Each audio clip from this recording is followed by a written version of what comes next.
Muy buenas tardes y muy buenas noches. Tengan todas y todos.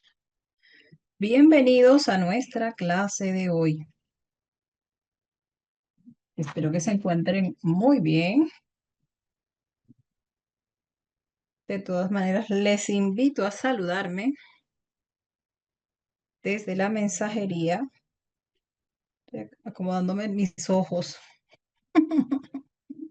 Y les doy la bienvenida, la más cordial bienvenida a la Corporación Internacional Líderes. Somos líderes en educación informal en la modalidad online.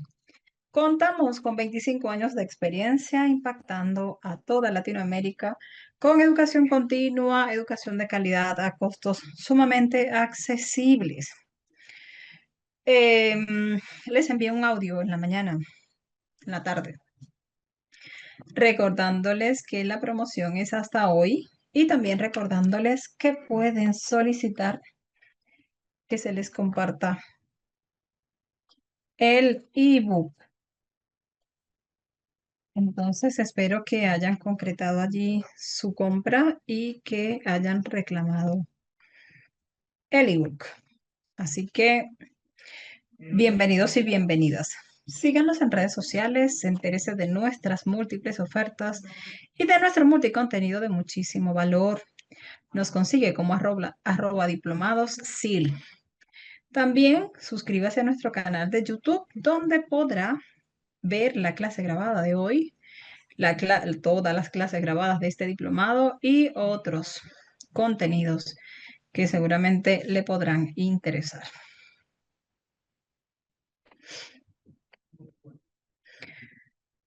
Vamos a continuar con el contenido del módulo 2 del Diplomado de Psicología Clínica en Infancia y Adolescencia desde la intervención conductual.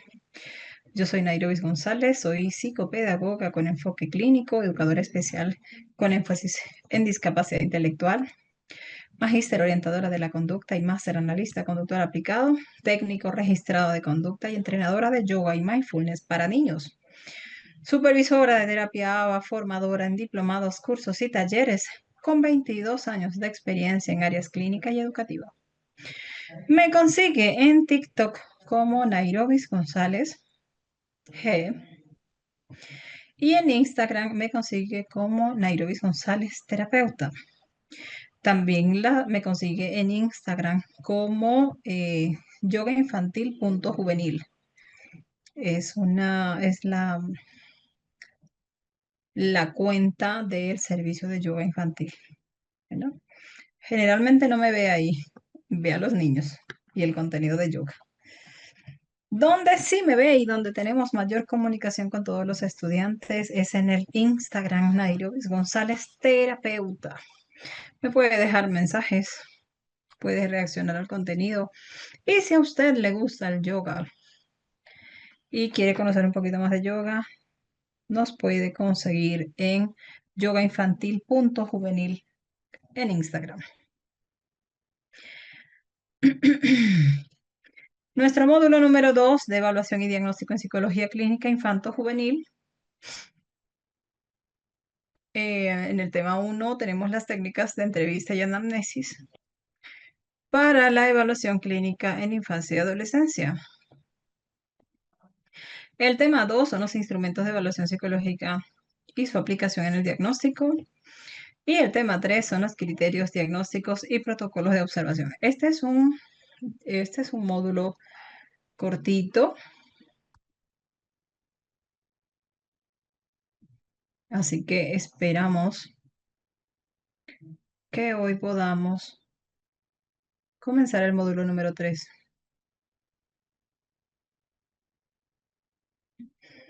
Y quedamos precisamente acá en el ejemplo práctico de entrevista clínica.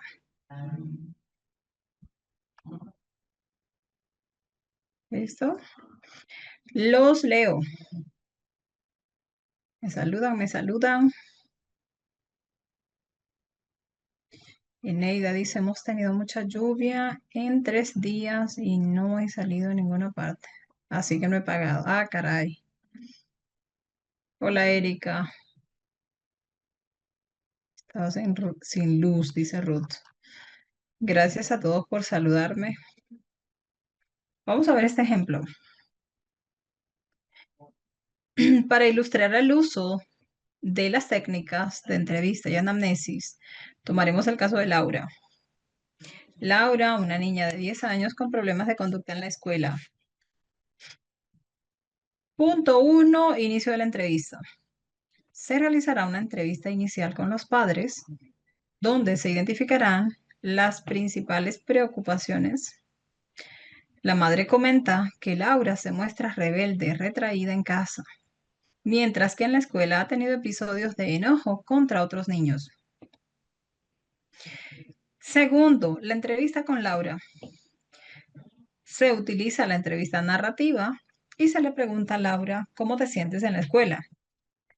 Laura expresa que siente que sus compañeros no la entienden y que a veces se enoja porque la molestan. La psicóloga observa que Laura evita el contacto visual y se muestra inquieta durante la conversación. Técnica de juego. La psicóloga invita a Laura a jugar con muñecos. Al recrear la dinámica escolar, Laura representa una escena donde un muñeco es excluido por los demás, sugiriendo que sus problemas de conducta pueden estar relacionados con dificultades de integración y también de autoestima. La entrevista clínica y la anamnesis son pilares fundamentales en la evaluación psicológica de niños y adolescentes. Estas técnicas le permiten al terapeuta no solo conocer el contexto y los antecedentes del menor, sino también establecer una relación de confianza y obtener una visión comprensiva de su mundo interno. La aplicación adecuada de estas técnicas facilita el desarrollo de un diagnóstico preciso y de intervenciones efectivas ajustadas a las necesidades individuales del niño o del adolescente, promoviendo su bienestar y su adaptación en el entorno social, familiar y educativo.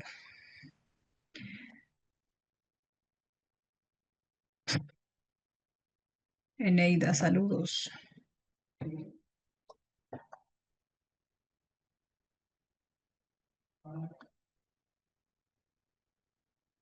Hola Héctor. Hola chicos, bienvenidos, buenas tardes. Saludos a los que se están conectando a esta hora. Hola Mirta, buenas noches. Buenas noches, buenas noches. Bienvenidos y bienvenidas las que se conectan y los que se conectan a esta hora. Vamos entonces a comenzar nuestro tema número 2 de instrumentos de evaluación psicológica y su aplicación en el diagnóstico clínico en la infancia y en la adolescencia.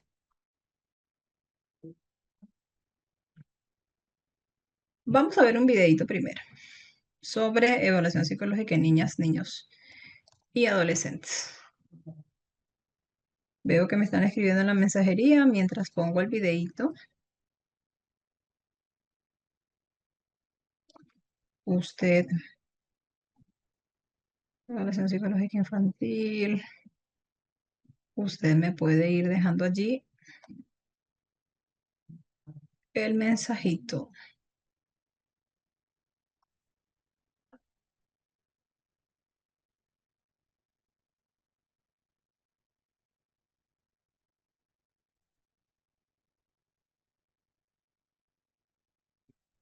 Tengan presente que los videos, por ejemplo, este que vamos a ver es España y que muchísimas veces los protocolos cambian. Bueno, ténganlo presente para que no tengamos la percepción de que no se contradicen, ¿no? Vamos a leerlos. Hola chicos, bienvenidos. Ah, caray, no activé el sonido. Espérenme, que no lo iban a escuchar. La evaluación psicológica en niños y en adolescentes es la herramienta fundamental para entender el desarrollo infantil, para identificar posibles dificultades. Recuerden que la familia generalmente no tiene las palabras para poder explicar lo que está pasando con sus hijos, de hecho, no lo comprende. Así que evaluar o hacer una evaluación psicológica nos permite entender esas posibles dificultades y sobre todo nos permite guiar la intervención terapéutica. Hay casos de casos, a veces los niños llegan y ya traen una evaluación de otro profesional con el que pues estuvieron trabajando y la familia quiere hacer una continuidad. En ese caso, pues va a depender mucho de usted, de su servicio, si es independiente, si está trabajando para una clínica, si está trabajando para una IPS, porque hay una responsabilidad del profesional.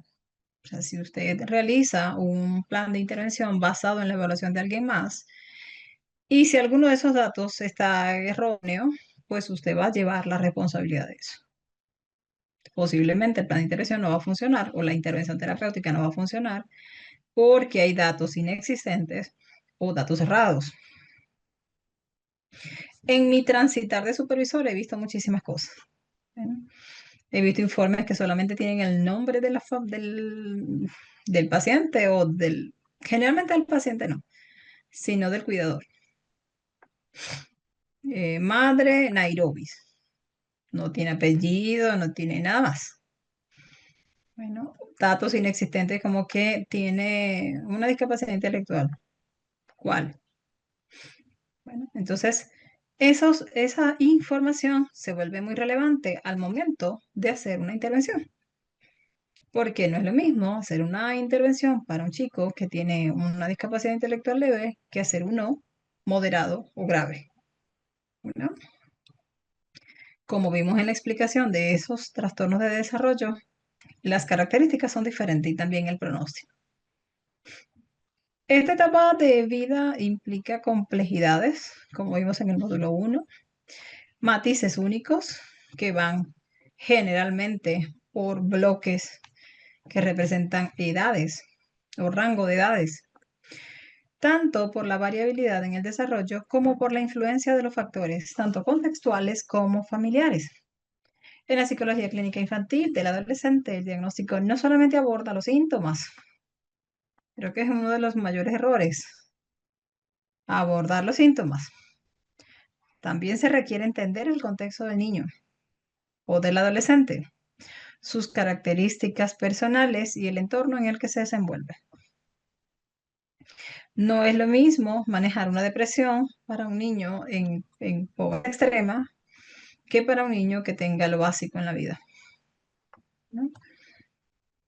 Sí, la sintomatología depresiva puede ser la misma, pero el contexto no lo es, ni las herramientas que tiene a la mano. ¿Listo? Cristian. Cristian dice, la evaluación recopila información sobre el estado emocional, cognitivo y social del menor para comprender su desarrollo y su comportamiento. Se utiliza para identificar posibles problemas, dificultades de aprendizaje o de conducta. Se realiza a través de entrevistas, observación y la ampliación de pruebas psicológicas adaptadas a la edad y al nivel de madurez. Los resultados ayudan a elaborar un diagnóstico y un plan de tratamiento o intervención adecuado, considerando siempre el entorno familiar y social del niño o del adolescente. Gracias, Cristian. Hola, Radaisi. También, también resultados alterados. No confío en nadie, dice Radaisi. Soy muy cuidadosa para analizar e interpretar los resultados de las pruebas y todo lo hago yo. Bueno, yo no soy tan estricta, ¿no? No digo que lo que hace Radaisi está mal, solamente estoy contando mi experiencia. Yo lo que sí hago es poner a firmar a a la familia. Yo primero analizo lo que trae y si falta algo, me movió eso. Si falta algo, le hago saber a la familia que hace falta tal cosa. Y en el consentimiento informado, ah, caray. En el consentimiento informado les hago firmar que ellos traen unos datos de otro profesional y que yo no me hago responsable. me hago responsable de los datos que yo tomo, que el plan de intervención se va a realizar en función de esos datos y que si esos datos están alterados, incompletos, es responsabilidad de la familia. Generalmente la familia me dice, no, vamos a volver a evaluar, pero sí me ha pasado con familia. De pequeñas cosas, afortunadamente no he tenido así como ningún problema grave. Pero comprendo mucho a Radaisy porque es una responsabilidad muy grande. Es una responsabilidad muy grande. Generalmente lo hago también, por lo menos en la empresa, ya tenemos otras empresas, qué pena, tenemos otras empresas que ya conocemos su responsabilidad y siempre recibimos los informes de allá y ellos los nuestros. Porque nos conocemos, porque además con esas instituciones tenemos como cancha abierta para hacer equipo interdisciplinario. Nosotros somos un centro de psicoeducación, no ofertamos terapias complementarias, o sea, fonoaudiología, ocupacional, nada de eso. Entonces, esos otros centros sí las ofertan. Así que estamos como remitiendo pacientes, ¿no? Con ciertas personas, pero no con todo el mundo. Si hay un fallo erróneo, sin que la familia lo sepa, llama directamente. Mira, estos datos aquí, ¿eh? Porque ya a lo largo de los años hemos construido como ese puente. Pero es cierto lo que dice Radice. Carola dice, es importante la recopilación de datos, informes médicos, información de la escuela para una mejor intervención. Así es. La evaluación se realiza mediante instrumentos estandarizados que a través de un conjunto de ítems o tareas permiten analizar características psicológicas y conductuales de manera objetiva y de manera sistemática. Estos instrumentos son esenciales para formular situaciones diagnósticas que orienten las intervenciones de manera adecuada. En este sentido, el psicólogo debe ser riguroso, lo que estábamos hablando, tanto en la selección de pruebas como en la interpretación de los resultados, ajustándose a criterios científicos y considerando el nivel de desarrollo de cada niño y cada adolescente. ¿Cuál es el objetivo entonces? Primero, identificar los problemas psicológicos, detectar conductas, pensamientos, emociones que puedan indicar dificultades emocionales, conductuales o cognitivas. En segundo lugar, la orientación diagnóstica. Si la familia viene a hacer una evaluación psicológica es porque necesita saber qué pasa. No todas las evaluaciones terminan en un diagnóstico formal DSM, CI-11.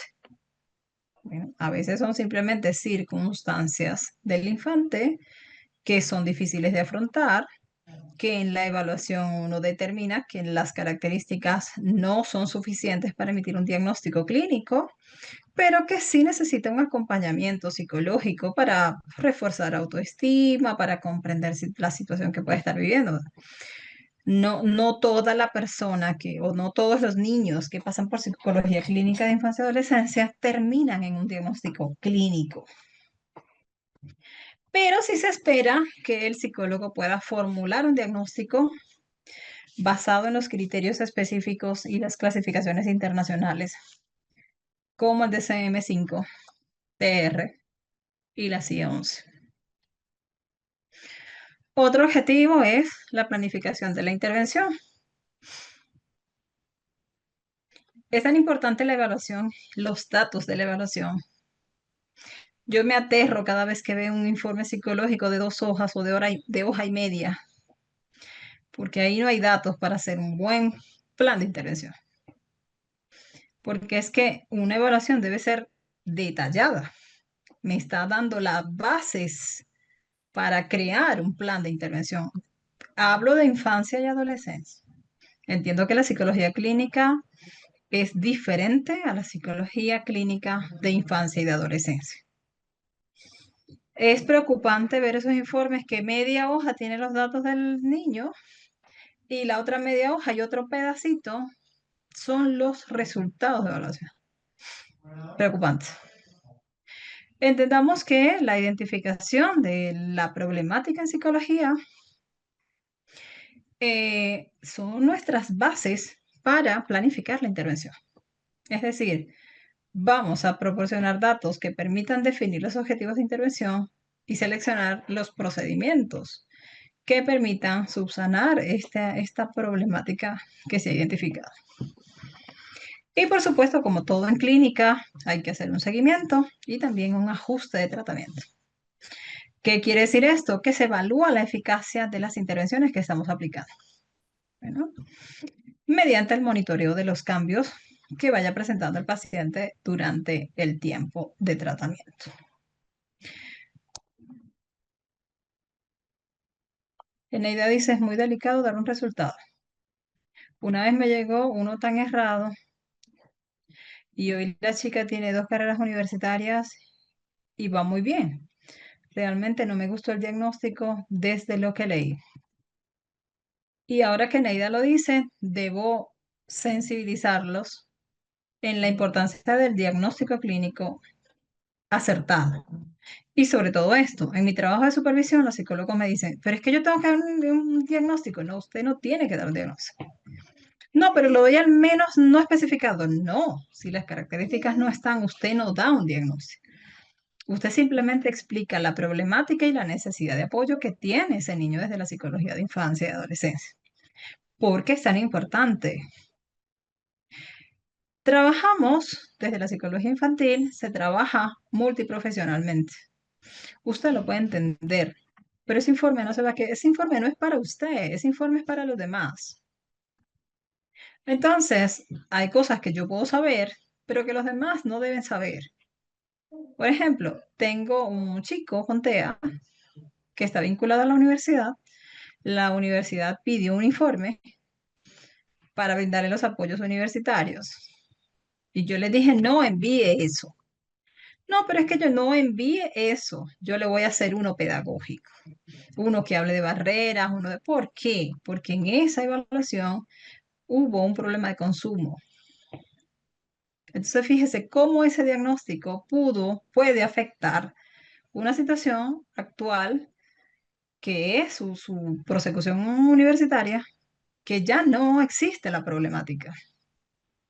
Bueno, y otra de las situaciones que también me pasa es el sobrediagnóstico. Tengo niños que no tienen 7 años y tienen 7 diagnósticos. Y usted dirá que exagerada, créame. Autismo, trastorno del lenguaje, TDAH, epilepsia, una serie de... Y el niño no habla, no te mira, no. Entonces tenemos a los padres.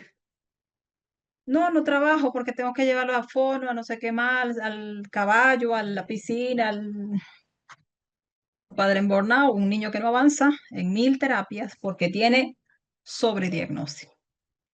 Entonces sí es muy importante jerarquizar el diagnóstico, ¿no? No poner un diagnóstico que no es, simplemente porque tengo que dar un diagnóstico, no. Se puede dar una impresión de situaciones que, bueno, están afectando el desarrollo, pero que no representan un problema de salud mental, ni de neurodesarrollo, ni de conducta, ni de...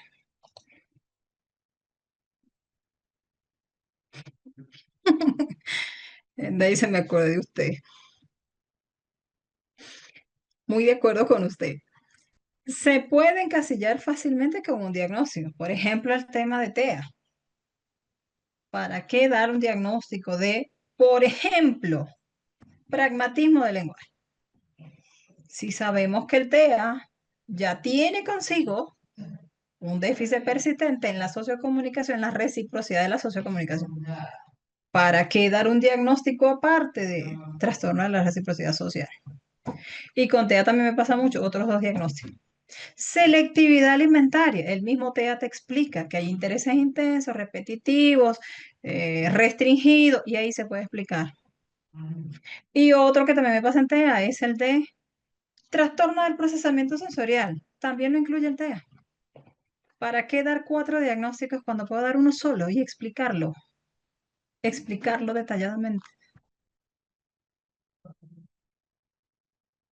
Y el tema funcional, ya lo vamos a ver también. ¿Tiene TDAH? ¿De verdad es objetivo ese diagnóstico? Un niño que no se sienta, un niño que no habla, un niño que... ¿De verdad es objetivo el TDAH? o son conductas de evitación, falta de límites, falta de enseñanza estructurada. Mejor enseñemos las bases y después miramos si con esas bases persisten estos comportamientos disruptivos para poder diagnosticar otra cosa. Bueno, así que nos encontramos con los instrumentos, que también eh, existen diferentes instrumentos, ¿no? Vamos a explorar los tipos principales de instrumentos de evaluación aplicados en el diagnóstico de niños y adolescentes en función y con ejemplos concretos. En primer lugar, las entrevistas clínicas estructuradas y semiestructuradas. Las vimos cuando hablamos de evaluación, ¿no? Las entrevistas clínicas son ese primer paso de evaluación. Nos ayudan a obtener esa información detallada sobre los antecedentes, los síntomas, el contexto en el que vive el niño o adolescente y se pueden clasificar en entrevistas estructuradas. Estas tienen una secuencia fija de preguntas basadas en un sistema de diagnóstico específico. Son estructuradas. Bueno, por ejemplo, tenemos el DICA, que es la entrevista diagnóstica para niños y adolescentes, que sigue un formato estandarizado según los criterios del DSM-5. Ya lo leo. Y tenemos las semiestructuradas. Estoy de acuerdo, dice Genoveva. Diagnósticos apresurados, dice Cristian. Exactamente.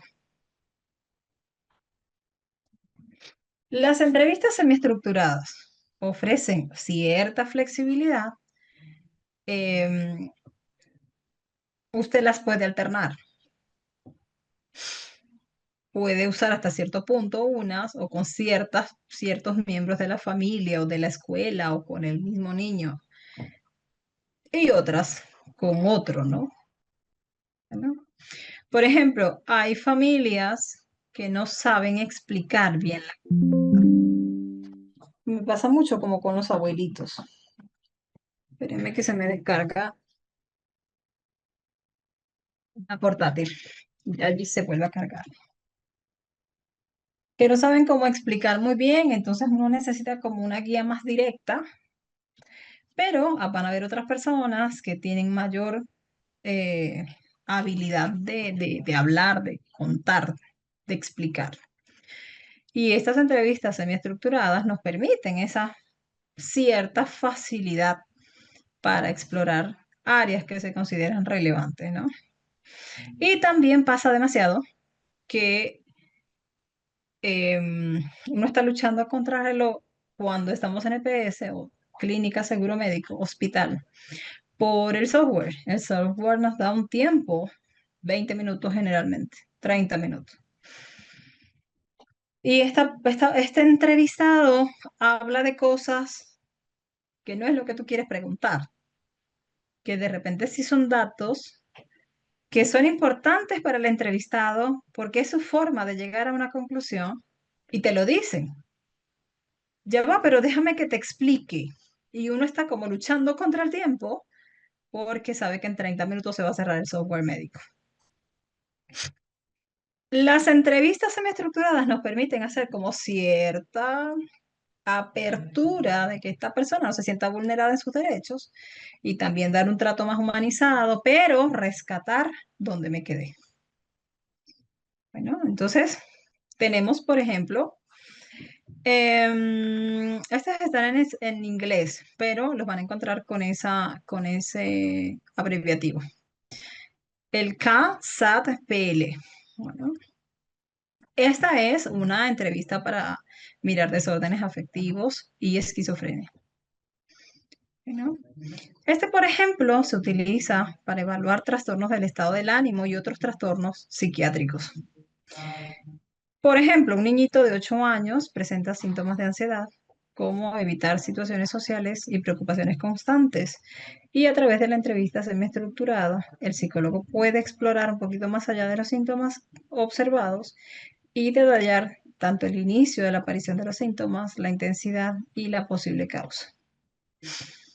Este es el que más utilizamos, que son los inventarios de conducta, los cuestionarios para padres, profesores y docentes, como el Conners. El Conners viene en varias versiones. para padres, para profesores. Y estos instrumentos recopilan la información sobre las conductas del niño o del adolescente que observan otras personas, como los papás. Los papás, sí, yo observo que él hace eso. Los profes, que también tienen muchísima información, pero las tienen como segregadas, ¿no? Y también el propio adolescente. Permiten evaluar un amplio espectro de conductas y de estados emocionales. El Children Behavior Checklist, por ejemplo, ¿no? Evalúa problemas emocionales y conductuales en niños y adolescentes de 6 a 18 años. Este se aplica en 3 versiones: la versión para papás, la versión para profes y el autoinforme del adolescente. Y le permite al psicólogo clínico una visión más completa. La escala Conners, que les contaba ahorita, también se utiliza para eh, evaluar trastornos por déficit de atención e hiperactividad y otros trastornos conductuales. Ayuda a identificar síntomas como la impulsividad, la inatención, la hiperactividad en diferentes contextos. Y también tiene una versión para padres, para profes, ¿no? Por ejemplo, un adolescente de 15 años con sospechas de TDAH es evaluado con la escala de Conners, tanto por sus padres como por sus profesores. Los resultados muestran coincidencias en los elementos de inatención y los problemas de conducta, lo que respalda un diagnóstico de TDAH y sugiere una intervención adaptada a ambos contextos. En tercer lugar, tenemos las pruebas cognitivas y las pruebas neuropsicológicas. Estas pruebas evalúan las capacidades cognitivas como la atención, la memoria, el lenguaje, las funciones ejecutivas, la velocidad del procesamiento y permiten descartar o confirmar problemas de lenguaje, problemas de aprendizaje cognitivos o síntomas relacionados con neurodesarrollo. Entre ellas tenemos el WI-5, que es la escala de inteligencia de Wechsler para niños. Una de las pruebas más utilizadas para medir el coeficiente intelectual en los niños de 6 a 16 años.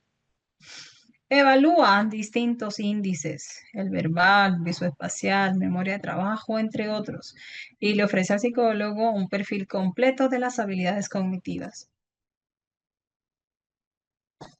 El NEPSI-2 es una batería neuropsicológica para niños de 3 a 16 años que evalúa 6 dominios. Atención, funciones ejecutivas, lenguaje, memoria y aprendizaje, percepción social, procesamiento sensorial motor y habilidades visoespaciales. Por ejemplo, un niño de 10 años con dificultades académicas es evaluado con el WI-5.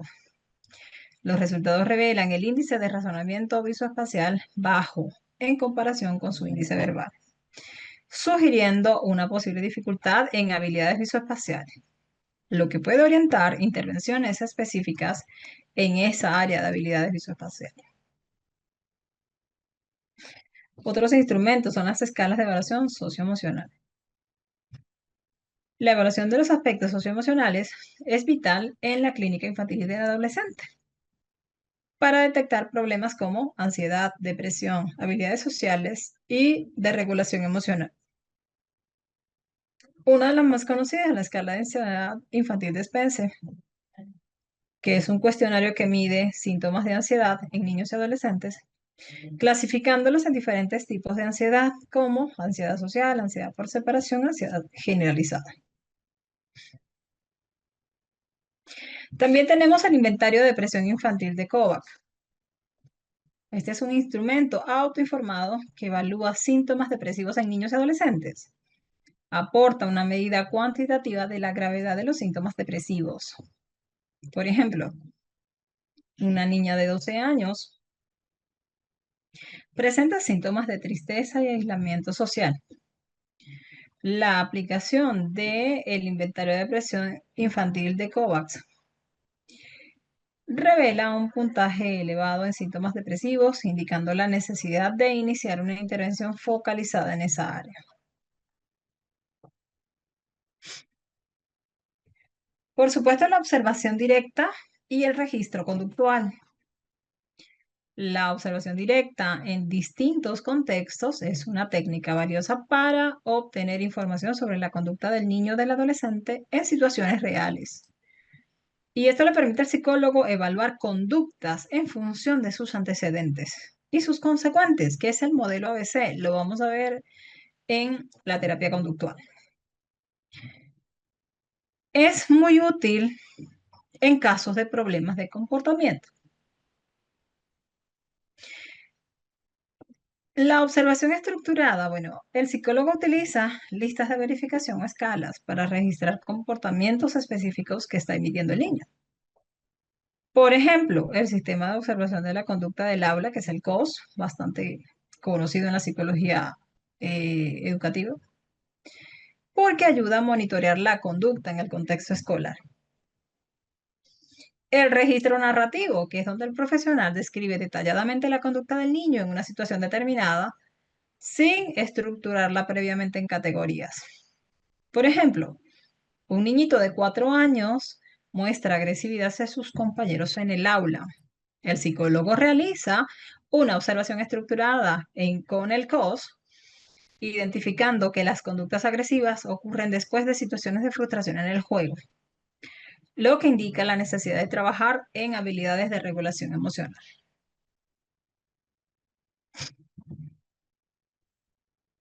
La aplicación de los instrumentos en el proceso de diagnóstico. La combinación de estos instrumentos le permite al psicólogo de infancia y adolescencia integrar toda esta información, tanto cuantitativa como cualitativa, para formular entonces el diagnóstico. El proceso de evaluación debería seguir estos pasos. Primero, la recopilación inicial de la información. Aquí vamos a recopilar antecedentes y se determina la queja principal, el motivo de consulta, mediante las entrevistas y los cuestionarios. En segundo lugar, vamos a seleccionar los instrumentos con base a esa queja principal, a ese motivo de consulta y el desarrollo del infante que ya tenemos previamente identificados. Vamos a seleccionar los instrumentos de evaluación que vamos a aplicar a ese infante adolescente. Y por supuesto, vamos a aplicar las pruebas. Las pruebas se deben administrar de acuerdo al protocolo de cada instrumento. Sabemos que muchos de los profesionales no reciben esta capacitación en sus universidades y les toca hacer otra formación sobre instrumentos. Y en la formación de estos instrumentos vamos a ver que cada uno tiene un protocolo diferente. Así que se debe cumplir con ese protocolo para asegurar la validez y la confiabilidad de los resultados. Luego tenemos la interpretación de los resultados.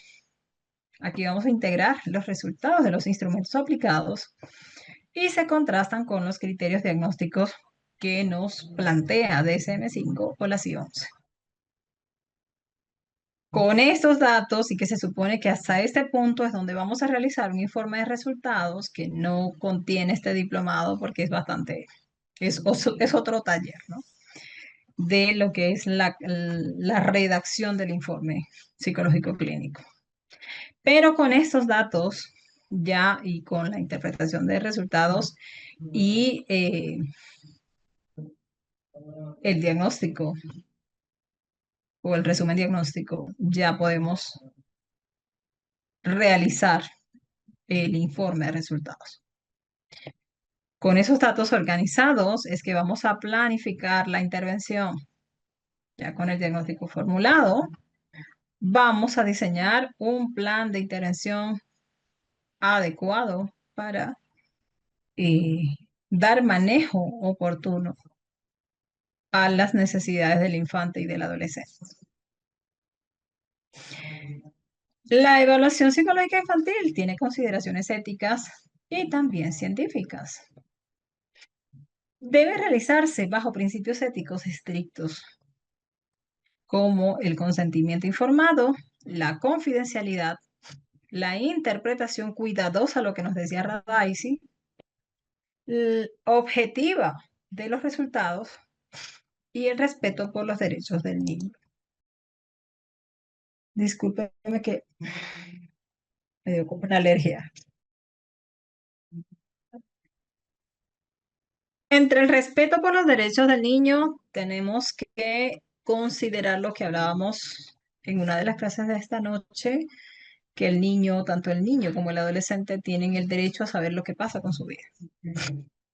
Entonces, así como hacemos saber a los padres, porque el diagnóstico o la entrega del informe no se da con el niño presente, porque no podemos predecir la forma en la que estos padres van a tomar esa información.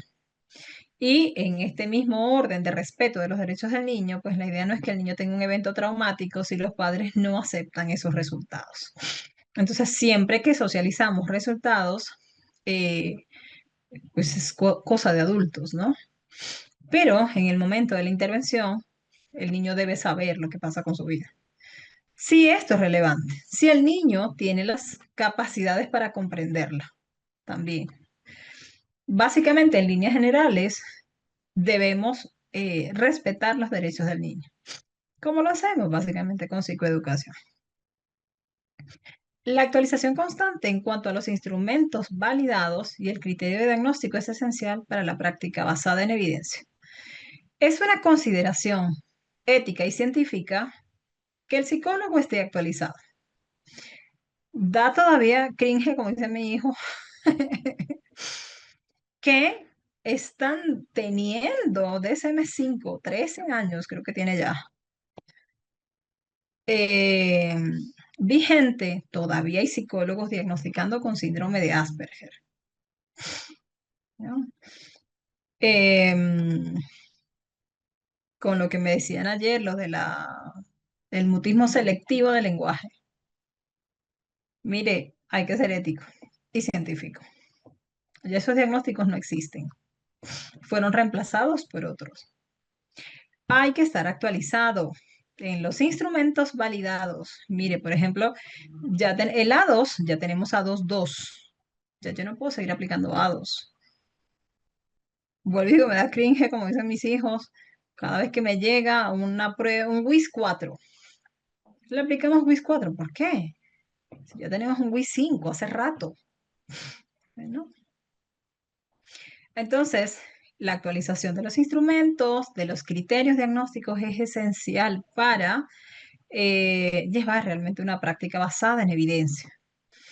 No es lo mismo hablar de un autismo severo que hablar de un TEA nivel 3, porque la concepción no es la misma y el pronóstico no es el mismo.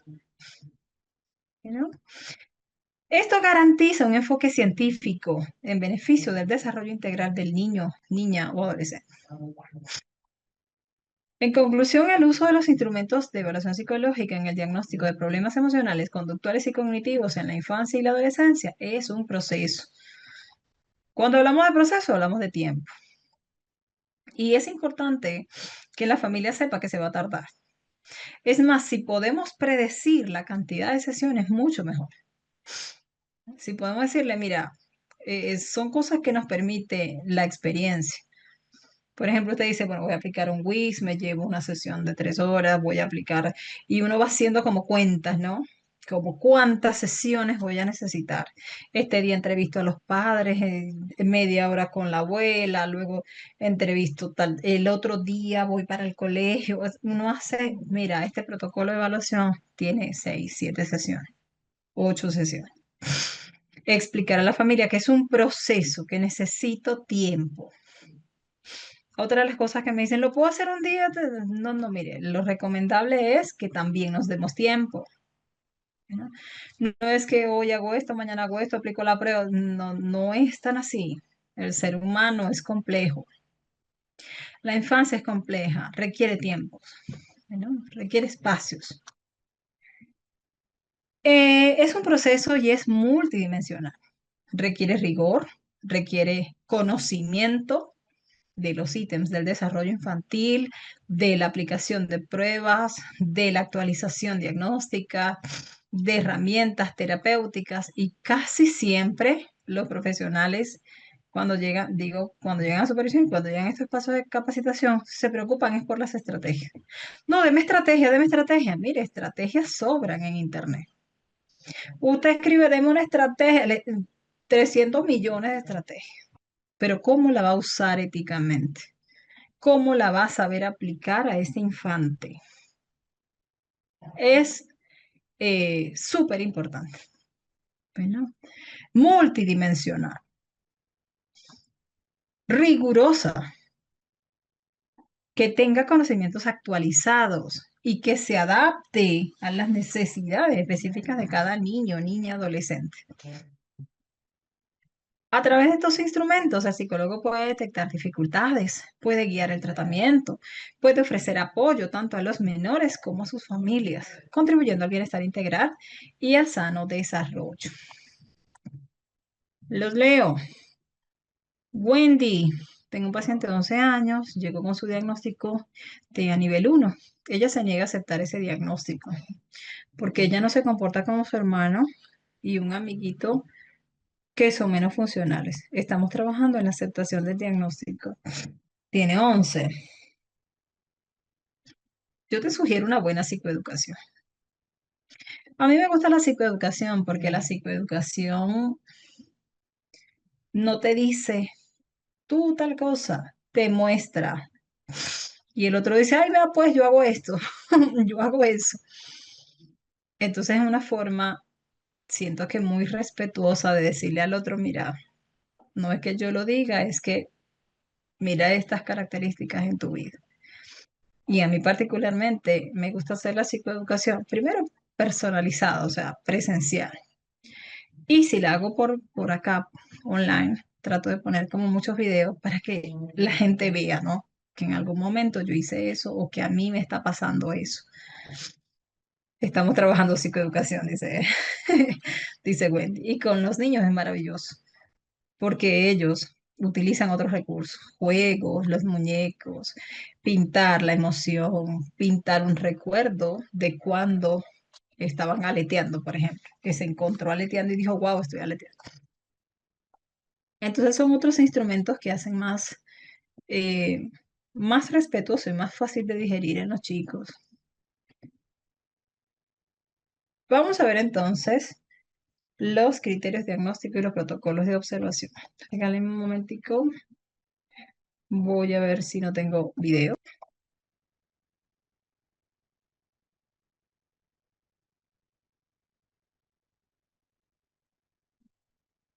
Psicodiagnóstico infantil.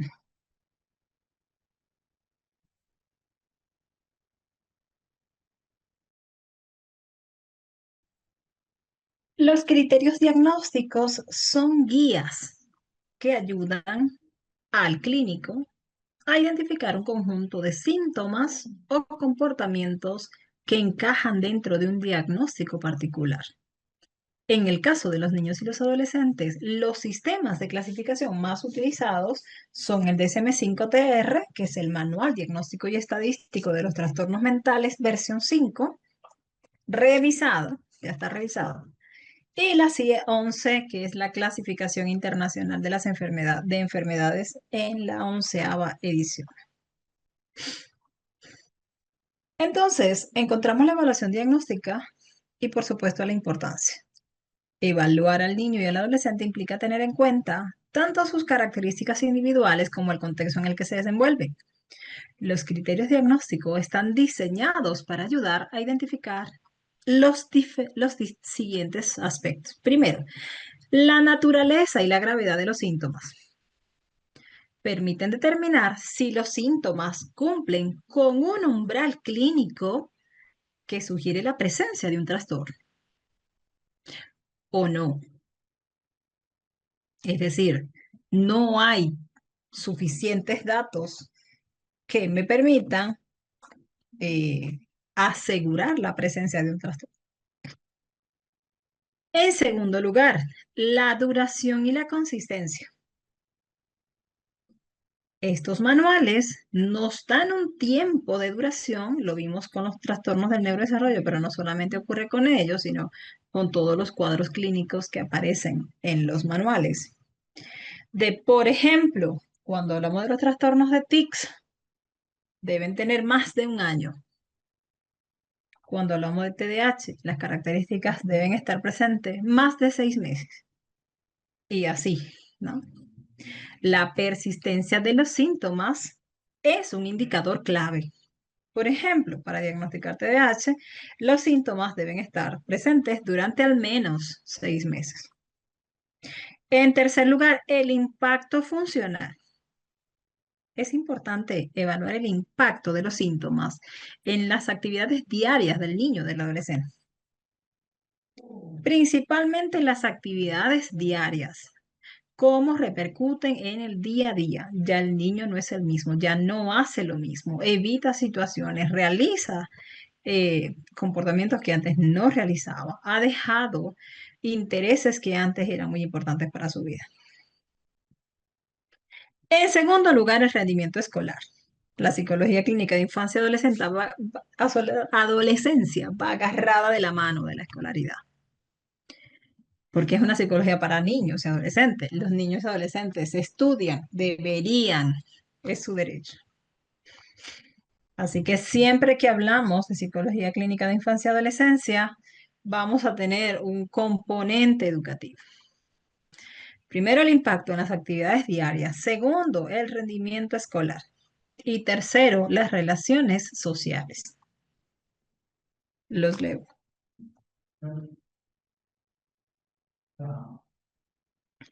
Radaisi dice, cuando uno tiene el diagnóstico, debe informarlo y aplicar la psicoeducación para que sepan de qué se trata, cómo les afecta. Así es. Damairis, buenas noches.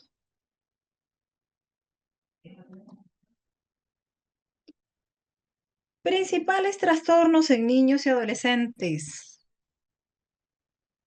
Desde la psicología clínica de infancia, esto se resume en la frecuencia en los motivos de consulta, ¿no? Principalmente abanderando niños pequeños, generalmente trastornos del neurodesarrollo. Sobre los 3 años, la mayor afluencia de pacientes en psicología clínica de infancia y adolescencia son los trastornos del neurodesarrollo. Mi niño no habla, mi niño no deja el pañal, mi niño aletea, mi niño no aprende, mi niño se mueve mucho, ocasiona accidentes y ya en escolaridad las dificultades para el aprendizaje. ¿Qué incluyen? Ya los vimos. Trastorno por déficit de atención, TDAH, TEA, trastornos específicos del aprendizaje, trastornos motores, trastornos de coordinación. Pero además de eso, me hacen saber, por favor, si me escuchan bien, porque tengo internet inestable. Si no me escuchan, me escriben. Si me saca el sistema, me esperan, por favor, ¿no? Segundo, trastornos de ansiedad, que vamos a ver en ansiedad por separación, ansiedad generalizada, fobia social, mutismo selectivo. Los trastornos afectivos, que incluyen trastornos depresivos, como la depresión mayor, el trastorno bipolar. Los trastornos de la conducta, como el explosivo intermitente, el negativista desafiante, el trastorno de la conducta, el trastorno antisocial, que se diagnostica a los 18, piromanía. Los trastornos de la conducta alimentaria, anorexia nerviosa, bulimia, el trastorno por atracón. Los trastornos de estrés postraumático, que se manifiesta comúnmente en niños expuestos a eventos traumáticos y de violencia. Gracias, chicos. Instrumentos para comprobar o confirmar de manera seria, ética y científica la presencia de los trastornos y su gravedad, nos podemos apoyar en herramientas como entrevistas estructuradas, semiestructuradas, como el DICA, el mini-kit, cuestionarios o escala como el Children Behavior Checklist, la escala de ansiedad de Spencer, la escala de presión infantil de COVAX, las observaciones conductuales y estructuradas que se utilizan para evaluar la conducta en situaciones específicas, especialmente en contextos como el salón de clase, el área de juego terapéutico, en el hogar, parque comunitario, entre otros.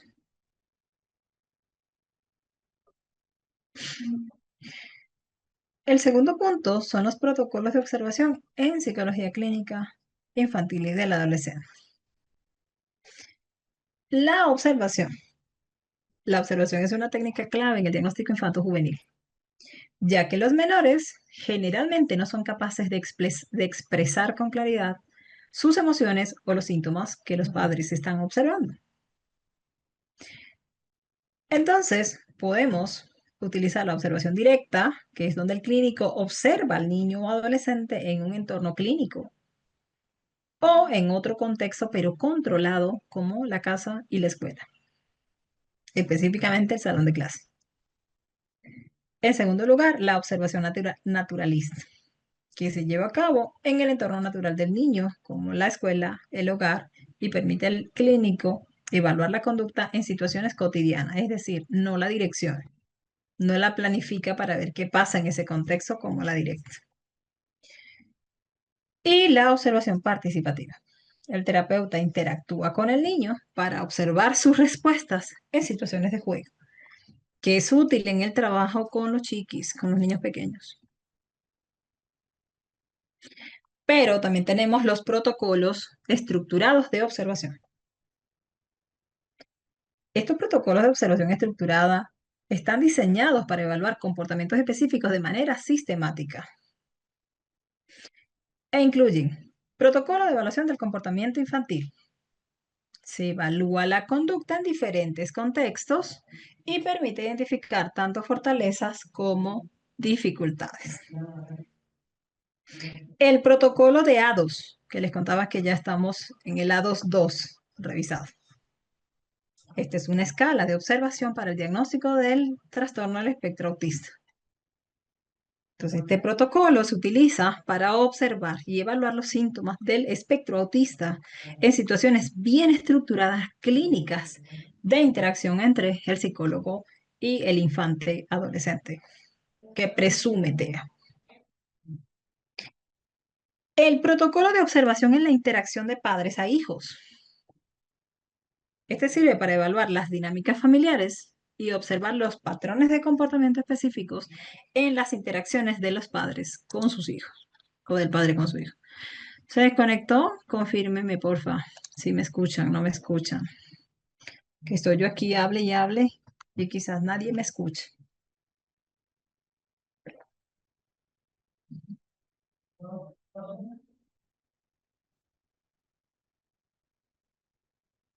Bueno, muchas gracias.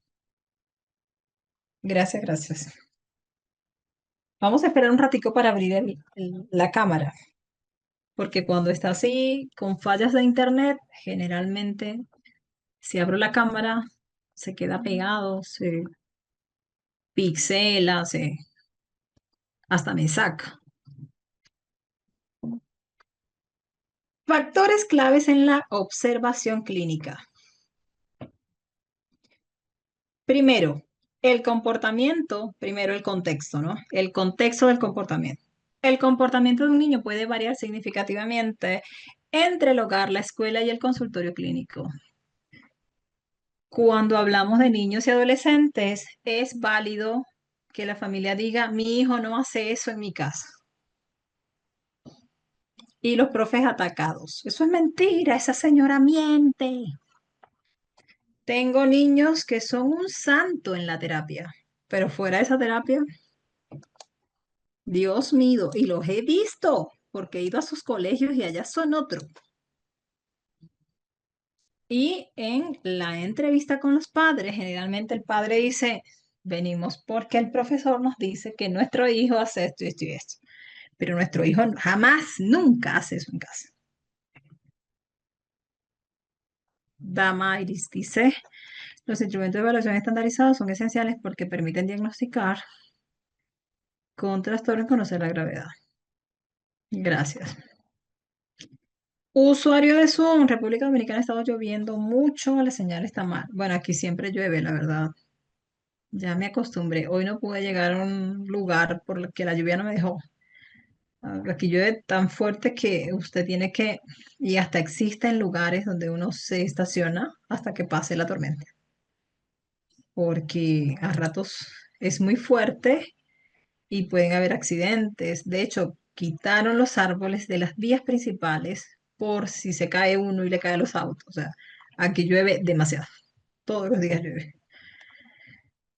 Arturo, se escucha muy bien. Bueno, gracias. Gracias, gracias. Entonces ya estamos acostumbrados a la situación de la lluvia. Por lo menos aquí el que no sale con paraguas pierde. Usted puede salir con el sol más brillante del mundo y cuando mira 10 minutos ya cambió el clima. Entonces, el contexto, y lo vamos a ver más adelante cuando entendamos la conducta desde la terapia conductual. ¿No? ¿Se acuerdan que hablamos de la teoría conductista que nos decía que la conducta se aprende, que hay un contexto, que hay un estímulo discriminativo que hace más probable la aparición de una conducta? Se llama contexto. Es decir, que si cierto contexto reúne las características que elicitan cierto comportamiento, la conducta se va a dar. Y si en otro lado no están esas mismas variables, pues hay menos probabilidad de que ocurra la conducta. Por ese factor contexto es fundamental observar más allá de un contexto para obtener una visión completa. ¿Cómo es el comportamiento en casa, en colegio, en el centro comercial, con el mejor amigo? Observar más de un contexto. Segundo, los patrones de comportamiento consistentes. Cuando hacemos todas estas evaluaciones, que de hecho se hacen por separado, uno no junta a los profes con los papás. Si son padres separados, uno no los junta, sino que entrevista a esta mamá y entrevista a aquel otro papá por allá. ¿Por qué lo hacemos? Porque buscamos patrones. Buscamos detectar patrones que se mantengan en distintas situaciones. Y esto ayuda a determinar si el comportamiento es parte de un trastorno clínico o es una reacción de una situación específica y con una persona específica y en un contexto específico. En tercer lugar, la relación con los padres o cuidadores. La calidad de relación entre el niño o adolescente con sus cuidadores principales puede influir significativamente en su conducta y en su bienestar emocional. Los leo. Listo, Yurani. La clase se está grabando. Lady dice, mi hijo obedece en casa y es organizado debido a las terapias, pero en la escuela es una sola quejadera de los maestros porque se porta mal. No se queda quieto, no obedece a los maestros, me dicen ellos. Pues también lo vamos a ver en la terapia conductual.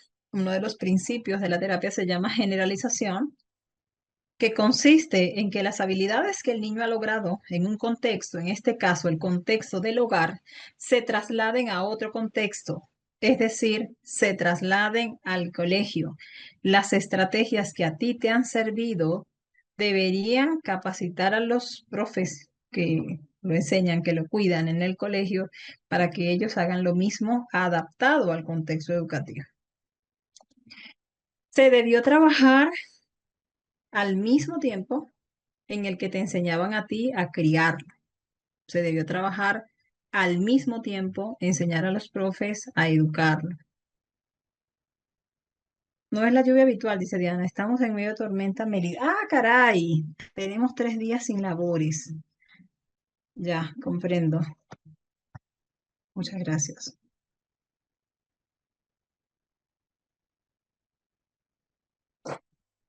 Y luego el proceso de integración de la información para el diagnóstico.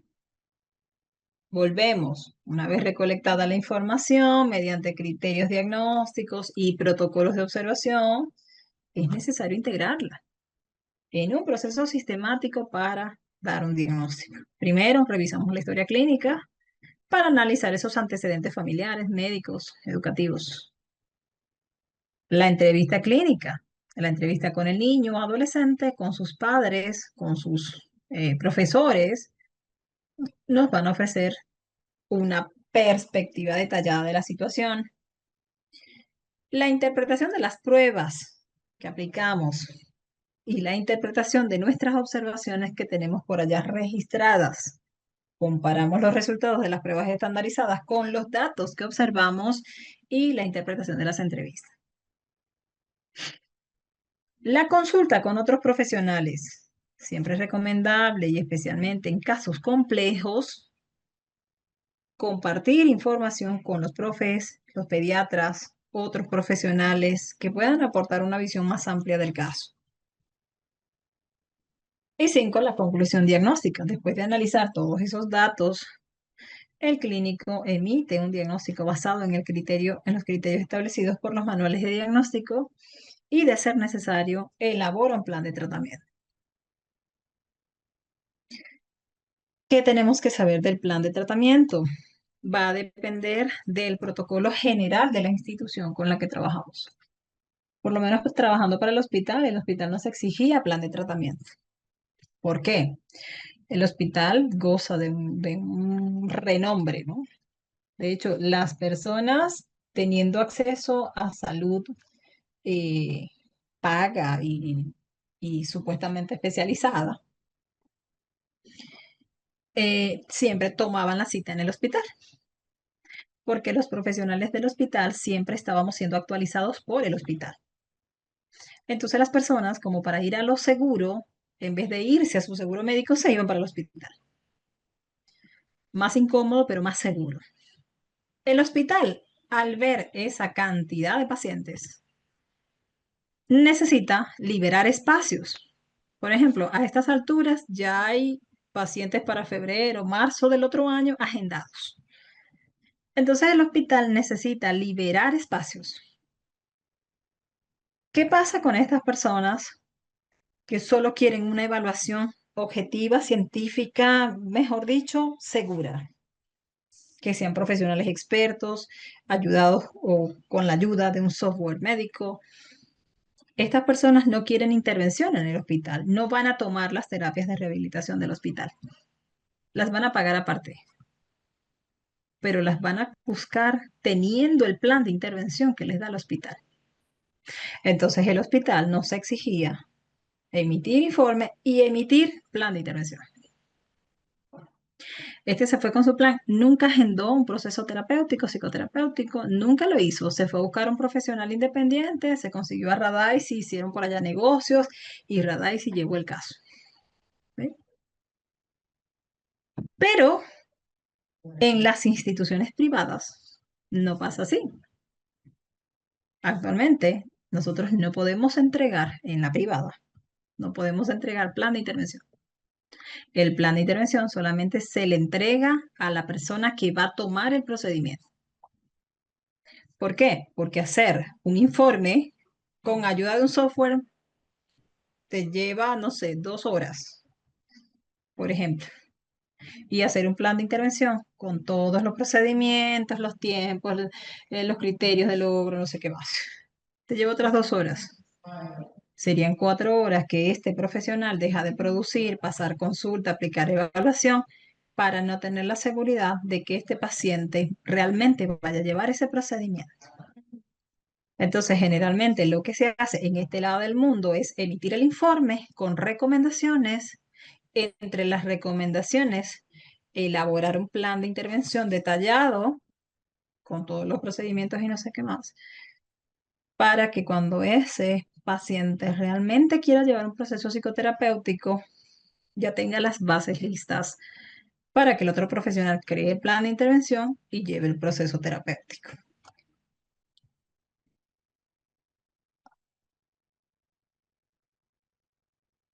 Yurani dice, claro, se recopila toda la información para dar un buen diagnóstico. Ese es un hospital de especialidades pediátricas. Un ejemplo, trastorno del espectro autista TEA en un niño de 5 años. Por ejemplo, criterios diagnósticos. Se comprueba la presencia de comportamientos repetitivos e intereses restringidos, dificultades en la comunicación social. Se aplica una evaluación con herramientas como el A22 para confirmar los signos observados. En la observación en el aula y en las sesiones de juego se busca analizar la interacción social y la comunicación con otros chicos. Y se busca la evaluación de patrones de juego y respuestas a la interacción con el adulto. Un ejemplo de ansiedad por separación de una niña de 8 años. Los criterios diagnósticos serían una preocupación excesiva por la separación de sus padres, síntomas físicos como dolores de estómago, náuseas, entre otros, cuando participa o al participar de la separación, al anticipar la separación. Observación. Observar el contexto escolar para evaluar cómo reacciona cuando sus padres se retiran, se van. En las sesiones de consulta se observa la relación con sus padres y se evalúa la ansiedad.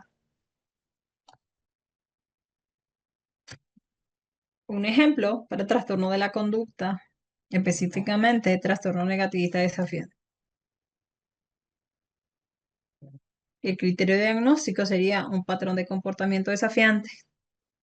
Estos chicos con TND exhiben un comportamiento negativista, desobediente, desafiante hacia las figuras de autoridad.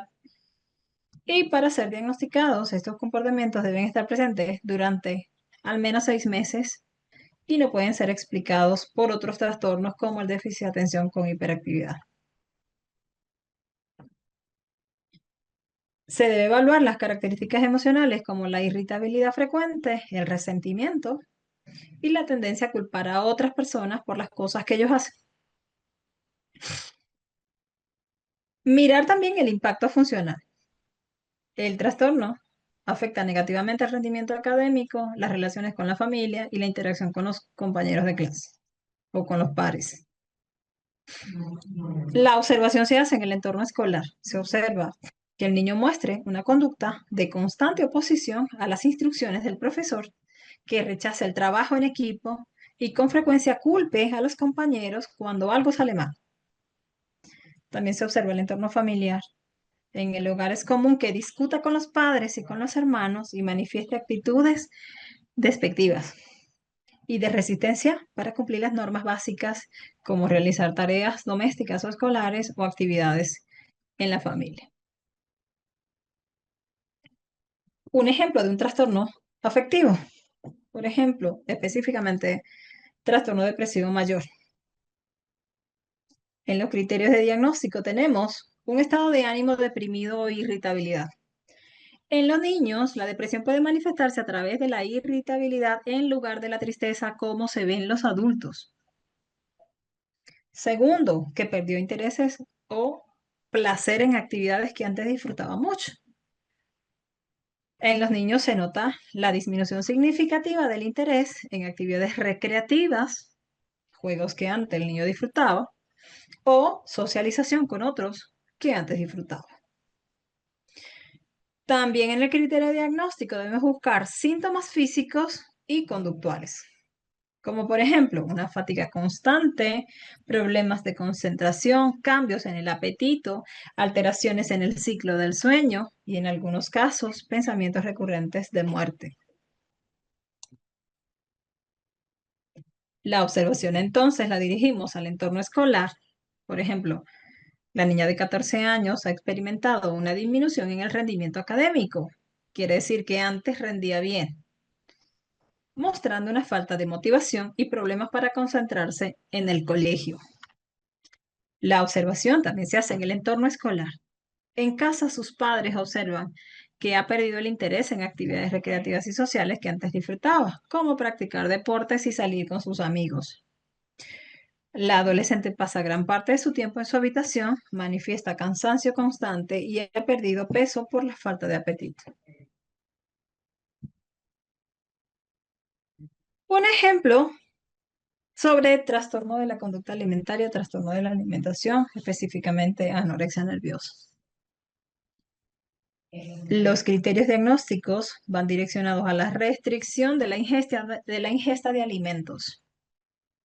El adolescente limita su ingesta calórica de forma severa, generalmente motivado por una preocupación intensa por la forma y el peso de su cuerpo. En segundo lugar, el miedo intenso por ganar peso. Aunque muchas veces el peso esté por debajo de lo saludable, el adolescente tiene miedo constante a ganar peso o a verse gordo. En tercer lugar, la distorsión de la imagen corporal. El adolescente percibe su cuerpo de una manera distorsionada y exagera la importancia del peso y la forma corporal en su autoevaluación. La observación va dirigida al entorno escolar. La adolescente de 16 años muestra una pérdida de peso notable. Ha disminuido su participación en actividades que requieren energía. Sus amigos y maestros observan que evita los almuerzos y que parece ansiosa cuando se le habla de comida o de peso. En el entorno familiar, en casa sus padres han notado que realiza ejercicios intensos y sigue una dieta extremadamente restrictiva. Ha desarrollado rituales alrededor de la comida, como cortar los alimentos en pequeños trozos y dejar de comer en familia. Expresa insatisfacción constante con su cuerpo, aunque esté visiblemente delgada. Mañana es sábado de clase, sí señor. A las 8 de la mañana, hora de Colombia. Con esa parte finalizamos nuestro módulo número 2. Vamos a ver un video mientras ubico el módulo número 3. Espérenme, porfa.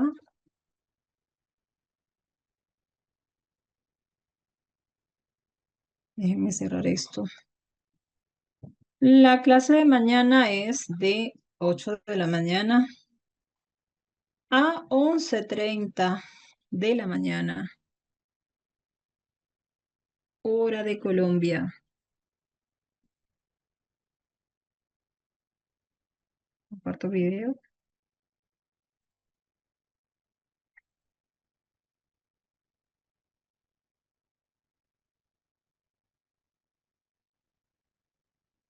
Espérame. No.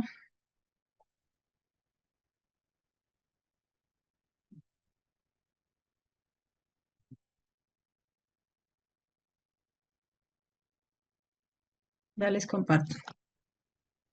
Es que este está muy larguito.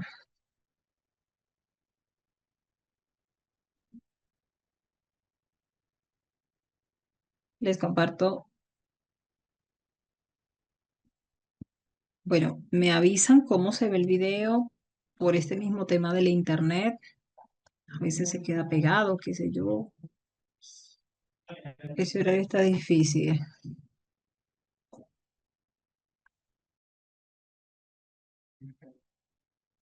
Son las 8:10, hora de Colombia. Y vamos a ver en nuestro módulo 3, como les dije ayer al inicio del módulo 2, ese es un módulo bien cortito en comparación con el 1 y con el 3. Bueno, este módulo 3 va referido a las intervenciones clínicas en los trastornos psicológicos en infantes y adolescentes. En el tema 1 vamos a ver la terapia cognitivo-conductual, TCC, aplicada a la infancia y a la adolescencia. En el tema 2 vamos a ver las intervenciones en crisis y las técnicas de manejo de conducta. Y en el tema 3 vamos a ver la terapia de juego, terapias familiares en el contexto infanto-juvenil. En este módulo 3 se enseñan las principales intervenciones terapéuticas para los trastornos comunes en niños y adolescentes, como la ansiedad, depresión, trastornos de conducta. Abordamos terapias basadas en evidencia, adaptadas a la edad y a la necesidad de cada etapa. El objetivo es capacitar a los participantes para implementar intervenciones psicológicas adecuadas en niños y adolescentes con diversas problemáticas clínicas. Así que vamos a comenzar con la terapia cognitivo-conductual. ¿Qué sabemos de esto? ¿Quién sabe? ¿Quién participa? ¿Quién me cuenta? ¿Quién trabaja con terapia cognitivo-conductual?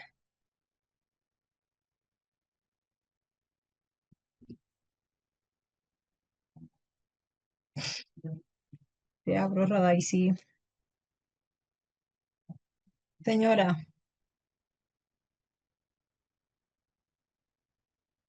¿ya? Ya. Buenas noches. Buenas noches. Eh, la terapia cognitiva conductual son varias técnicas que se utilizan para, se le enseña al paciente lo que está padeciendo y son formas para enseñarlo a manejar las situaciones que se le presentan. Se utilizan muchas herramientas, hay muchas técnicas y se considera que es la más amplia o la que mejor se puede aplicar, la que, la que da mejores resultados. Gracias. Gracias. Gracias, Radaisy. Muchas gracias. Tengo a licenciada Joana. Ya te abro, Smilis. Buenas noches, saludos de Buenas República. noches. Yo soy también psicoterapeuta y aplico en prácticamente la gran mayoría de mis consultantes la terapia cognitiva conductual porque es una de las mejores herramientas que tenemos para trabajar no solamente los trastornos, sino conductas producidas por traumas, por procesos menos invasivos y situaciones, por ejemplo, no tan profundas, en las que la persona, desde el reencuadre que brinda la terapia cognitiva conductual, puede afrontar las situaciones problemáticas. Entonces, me ha funcionado bastante bien porque la gran mayoría de pacientes esconden bajo pensamientos, bajo los procesos de pensamiento, la forma en la que producen los sentimientos, y cuando hacemos esta intervención cognitiva pueden hacer ese reencuadre de los pensamientos y por lo tanto empezar a pensar diferente, produciendo emociones distintas que a su vez le generan comportamientos distintos. Así que para mí es muy efectiva. Muchas gracias. Gracias, licenciada Joana. Muchas gracias. Y vamos con Osmilis. Hola, Osmilis. Buenas noches. ¿Me escucha, profe? Sí, señora. Fuerte y claro. Gracias. Yo igual trabajo la terapia cognitiva conductual, ya que en la terapia conductual uno puede cambiar los pensamientos, tanto negativos o comportamientos negativos del paciente, y así uno mejora lo que es su salud mental. Igual también eh, con pacientes con ansiedad, con depresión, con, se trabaja también en la terapia cognitiva conductual, que el paciente conozca o sepa identificar los pensamientos automáticos que llegan a su mente, y es una terapia muy positiva y muy efectiva en el tratamiento y mejora de los síntomas de ansiedad y depresión, igual del manejo del estrés. Gracias, Osmilis. Muchas Sí. gracias. Gracias a todos.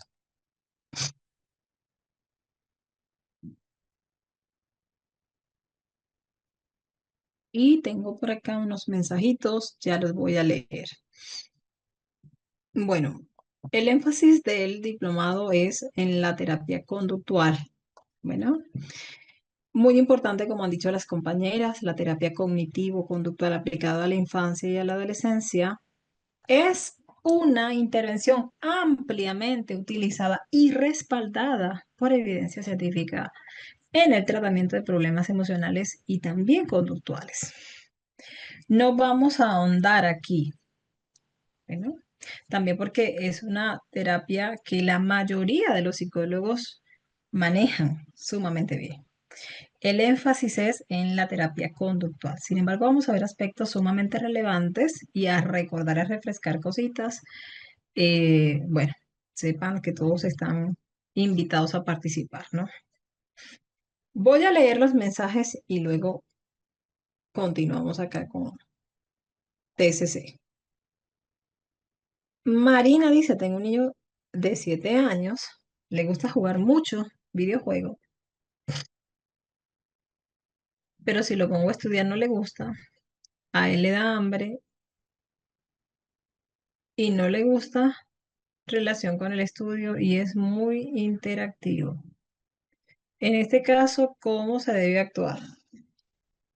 Lo primero, creo que lo decía ayer, lo primero es establecer límites. Límites respetuosos. No ese tipo de límites, aquí mando yo, no. Les contaba que tuve una situación con mi hijo cumplió 10 añitos y está en ese duelo adolescente de dejar su cuerpito de niño, de dejar prácticas de niño. Está cambiando mi niña. Pero entre ese cambio, impusimos mayores reglas y controles en casa, entendiendo que ahora tiene otros intereses, entra en su celular a otros espacios, entonces nosotros también actuamos como padres, poniéndole una aplicación que monitorea dónde ingresa, le bloquea páginas que puede tener amenazas o riesgos de peligro. Y esto ha sido un poco difícil de comprender para él, ¿no? No son cambios súbitos, pero son cambios. Progresivamente le hemos dicho, ya no vas a utilizar esta cantidad de horas de videojuego, ahora vas a utilizar esta cantidad de horas. ¿No? O sea, en el día actualmente tiene acceso al celular 3 horas y no son 3 horas pegadas, sino 3 horas en los que lo tiene disponible a la mano. Puede jugar con los amigos, puede chatear, puede hacer otras cosas y revisar el celular. En esas 3 horas lo tiene disponible. ¿Por qué te digo esto? Porque son límites. Por lo menos los sábados hacen unas competencias, unas cosas muchos niños y lo hacen en la mañana. Y es de 7 de la mañana a 8:30, es hora y media. Y ese es su tiempo de celular. En la tarde tiene como otra hora y media que le deja al papá mientras yo estoy haciendo otras cosas. ¿Por qué te cuento esto? Porque es importante entender el periodo que transcurren nuestros hijos. A esta edad de 7 años, tu niño está pasando a otra etapa del desarrollo. Y si tú no pones límites respetuosos, progresivos, de ir quitando cosas, por lo menos si actualmente juega 2 horas videojuegos, tú le puedes quitar a 1 hora 40 minutos esta semana. La otra semana solamente va a jugar 1 hora 30 minutos. La otra semana, así hasta que solamente le queden 40 minutos en el día. No algo arbitrario que no termina bien. Los padres se saturan y terminan cediendo, como decir, ya no vas a jugar videojuegos. Son técnicas de cambio conductual que vamos a ver en la terapia conductual. Principalmente, yo te recomendaría estructura, orden y estructura. Mire, y sí, ayer lo hablábamos, no sé si estuviste en la clase de ayer. ¿Quién compra los videojuegos? Un niño de 7 años no va a comprar los videojuegos. ¿Quién compra? Por lo menos mi hijo me pidió ayer un juego que vale 90.000 pesos colombianos. ¿Quién los compra? Él no trabaja, yo lo compro. El bebé me pidió que le recargara Roblox, que vale 50.000 pesos. Eso lo compro yo. El niño no puede comprar eso. Entonces la idea no es, no vas a jugar, la idea es estructura, orden, monitoreo de qué están haciendo los niños, con quién están hablando, si salen de la plataforma, si cumplen el requisito para tener acceso a esos reforzadores, como por ejemplo los deberes académicos, los deberes domésticos. Por ejemplo, usted llega, almuerza, descansa y después es que puede tener el celular. Usted hace sus deberes, acomoda su cuarto, lava el baño, lava la loza, los deberes que hayan en casita. Que el niño lo vea como, no como un privilegio, sino como una consecuencia de. Usted primero hace las tareas y después juega por cierto tiempo con el videojuego. Con relación a lo de estudiar, hay diferentes metodologías que son más atractivas para los niños. Muchas veces los padres dicen, yo lo pongo a estudiar y lo que lo ponen es a escribir. Hay niños que no les gusta escribir y cada vez se hace menos funcional escribir con la mano. Digo para los niños, porque estamos en una era digital, el niño no comprende la funcionalidad de para qué yo tengo que escribir si todo hoy día se maneja hablándole a un aparato digital.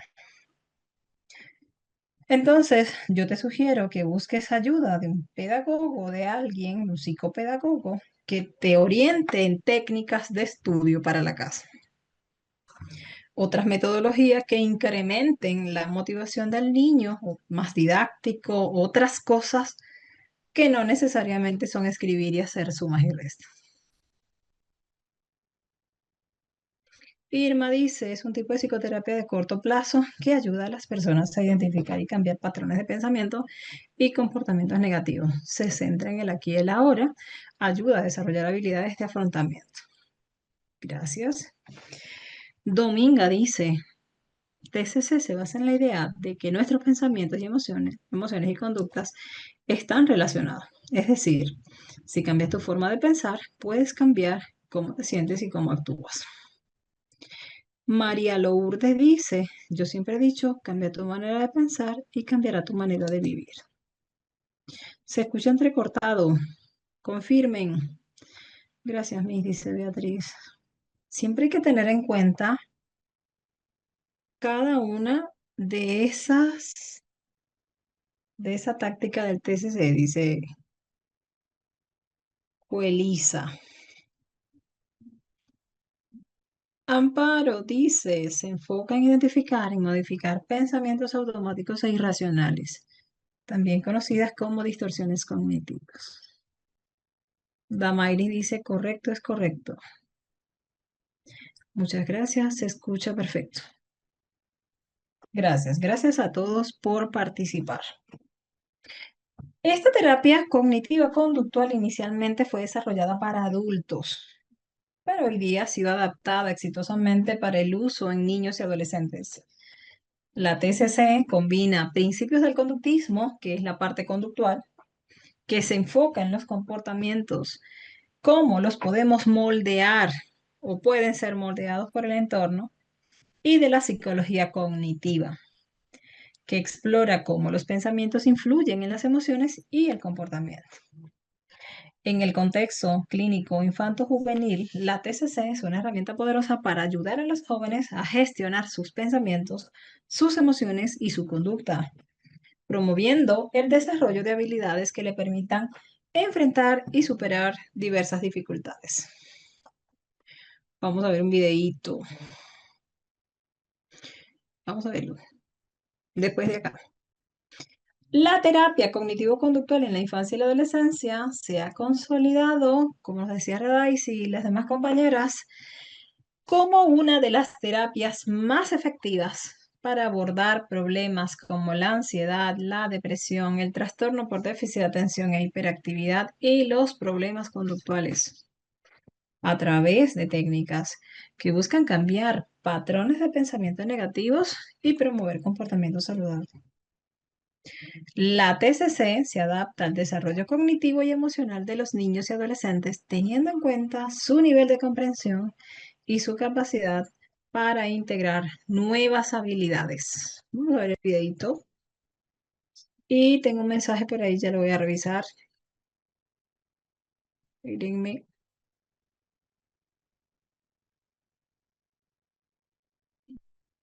Son las 8:26, hora de Colombia.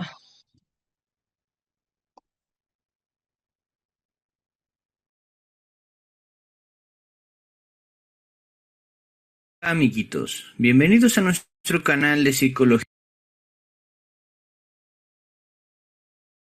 ¿Me confirman, por favor, si allí están viendo la diapositiva?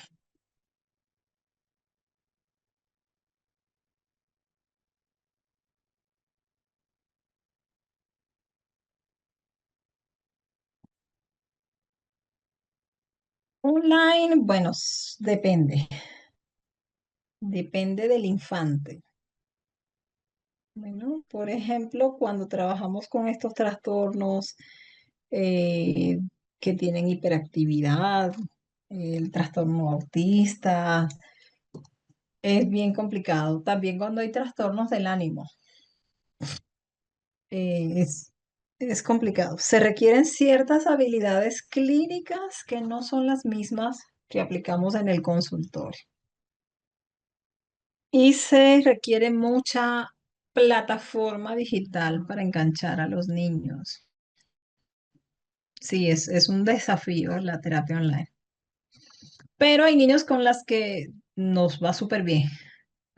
Imagínese un TDAH. Sí, pero justo eso, ¿no? Como tener los apoyos a la mano, como desarrollar otras habilidades que son diferentes a las del consultorio. Lo que pasa es que cuando uno estudia, lo capacitan para la presencialidad.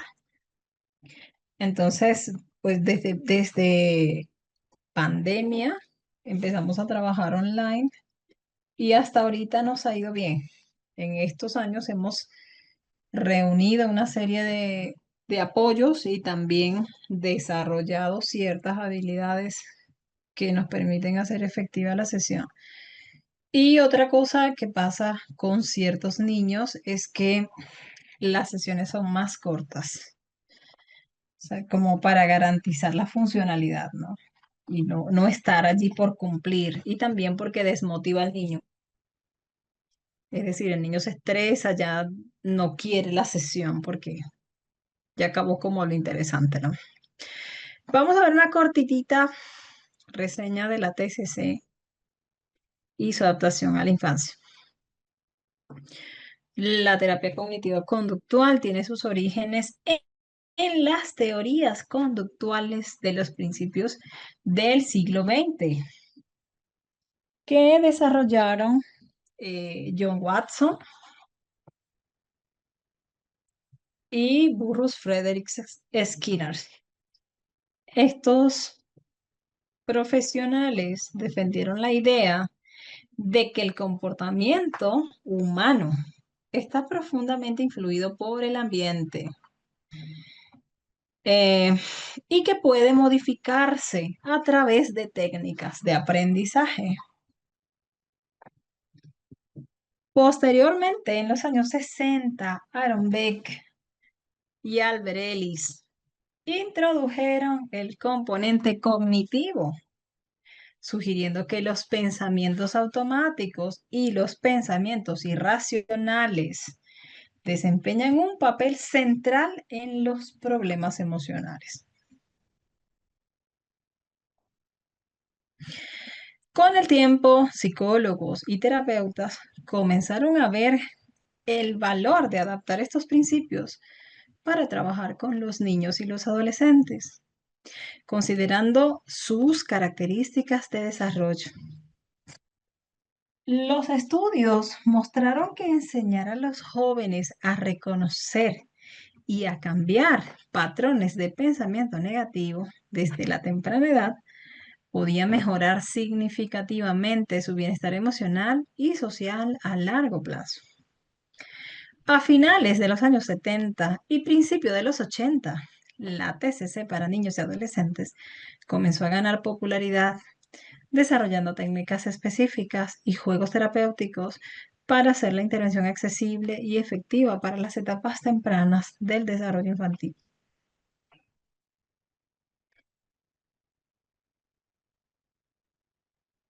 Ya los leo.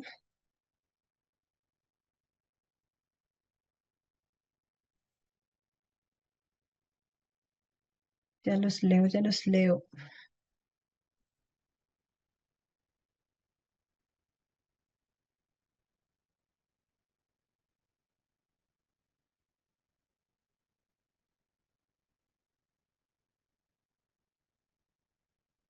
Vamos a ver en qué consiste la terapia cognitivo-conductual. Yo amo la presencialidad, dice Geraldine. Ver todo desde cerca. Bueno, yo no tuve la oportunidad de trabajar online porque precisamente es el tiempo que aproximadamente tengo de supervisor. Acompaño a los profesionales, más no hago yo la terapia. Entonces, como Geraldine, ¿no? Acostumbrada a lo presencial.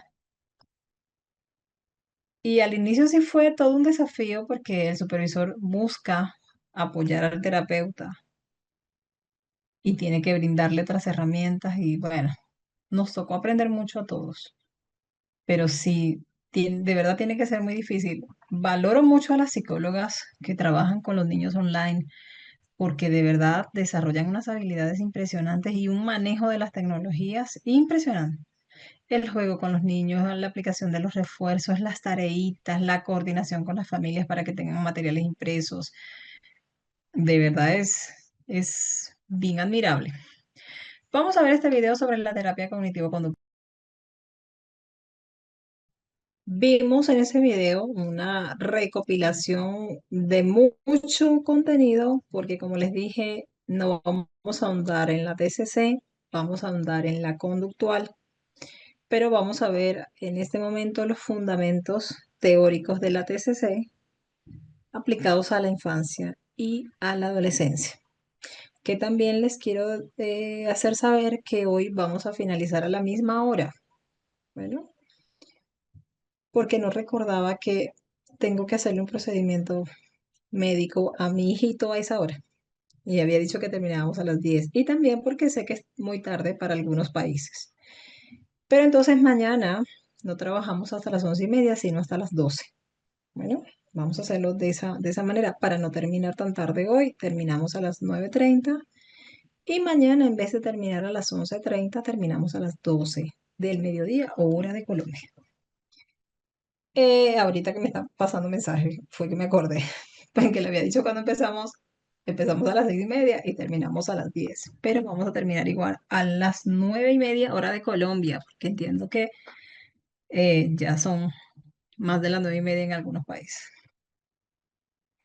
Entonces, tenemos los fundamentos teóricos de la TCC en la infancia y la adolescencia.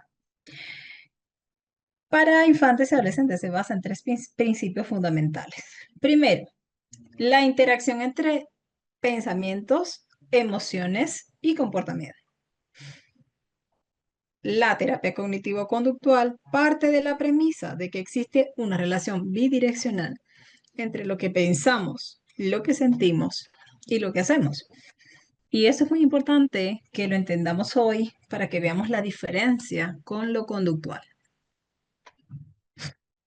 Los pensamientos negativos pueden llevar a emociones desagradables y a comportamientos disfuncionales. Ese es el primer principio. Los leemos.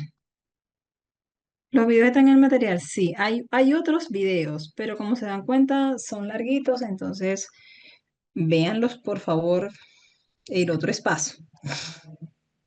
TCC, ¿qué significa terapia cognitivo-conductual? Gracias, chicos. Gracias por responder. Segundo principio, el cambio de patrones de pensamiento. La terapia se enfoca en ayudar a los niños y adolescentes a identificar pensamientos irracionales o poco útiles y reemplazarlos por ideas más realistas y más constructivas. Y tercero, la modificación conductual, que sí viene de la terapia conductual. A través de técnicas conductuales se busca reforzar comportamientos adecuados y reducir aquellos que son problemáticos, proporcionando al joven nuevas formas de interacción de interactuar en situaciones difíciles. Vamos a ver entonces la interacción o el fundamento 1, la interacción entre pensamientos, emociones y comportamientos. La terapia cognitivo-conductual se enfatiza en que los pensamientos, las emociones y comportamientos están interconectados y se influyen mutuamente. En niños y adolescentes, esta relación puede no ser del todo consciente y los jóvenes suelen tener dificultades para identificar y para expresar sus pensamientos y sus emociones. Ayudarles a entender esta relación es crucial para que puedan modificar patrones de pensamiento que desencadenan respuestas emocionales y comportamientos negativos. Por ejemplo, ansiedad ante hablar en público. Imaginemos a un adolescente que tiene que presentar un proyecto en su clase. Su pensamiento automático es, voy a equivocarme y todos se van a reír de mí, lo que provoca una emoción de ansiedad y una conducta que le permita evitar la presentación. El terapeuta le ayuda a identificar ese pensamiento, a darse cuenta de lo que está pensando y lo ayuda a evaluar qué tan realista es este pensamiento. Lo que podría llevarlo a pensar, bueno, puedo equivocarme, pero eso no significa que todos se van a reír. Este cambio en el pensamiento reduce la ansiedad y le permite enfrentar la situación con mayor confianza. Un segundo ejemplo, tristeza por exclusión social. Un niño se siente triste porque no fue invitado a una fiesta. Su pensamiento es, a nadie le agrada. Y esto intensifica su tristeza y lo lleva a aislarse aún más de sus amigos. El terapeuta le ayuda a examinar esta creencia y a reemplazarla por otra más realista, como tal vez no me invitaron por otro motivo. Y sí tengo amigos a quienes les agrada. Se llaman Pedro, Juan, Marixa, qué sé yo. Este nuevo pensamiento le permite reemplazar aquel pensamiento no tan racional y también a manejar mejor sus emociones, buscando formas de socializar en otras oportunidades. Y un tercer ejemplo de frustración académica. Un adolescente que obtiene una calificación baja piensa automáticamente, soy estúpida, nunca voy a aprender. Lo que la lleva a sentirse frustrada y a evitar seguir estudiando. El terapeuta trabaja con ella para desafiar ese pensamiento, sugiriéndole que considere otras explicaciones como, por ejemplo, tuve un mal día, pero puedo mejorar practicando. Esa reformulación disminuye la frustración y la motiva a esforzarse más en el futuro. Vamos a ver el fundamento 1.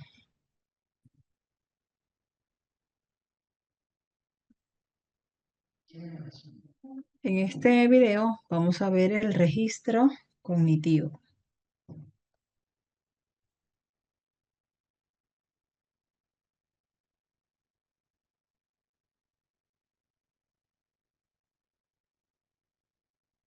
Es un registro cognitivo de pensamientos y emociones.